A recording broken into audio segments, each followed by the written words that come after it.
a rebrand really truly is a reinvention.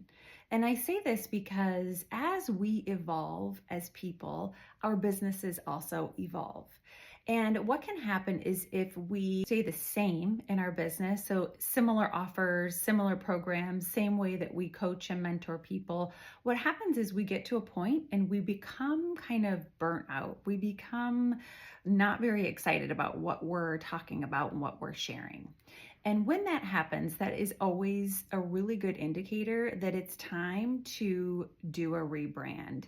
And so when I say rebrand, it doesn't mean it has to be some big, huge deal. It's simply coming back to what it is that will light you up in your business, what it is that you're the authority in, what you could talk for days about. Because when you're in that energy, that's a frequency that cannot be denied.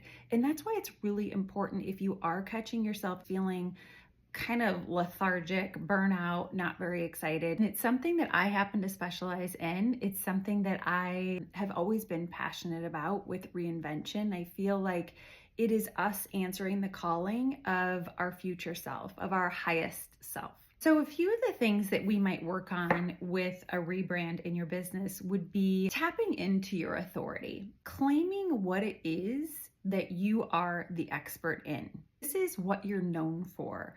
And this changes over time. This can be something that you have really honed and focused in on over the years. And as you evolve, this keeps growing. And as you grow, it's a matter of you getting clearer on what it is, what that transformation or solution is that you're offering to your ideal buyers. This is also you getting really clear on what your ideal buyers want.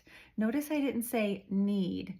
It's what they want. They are attracted to you and coming to you as the expert in your field because they feel like you carry something that's going to help them get from where they are to where they want to be.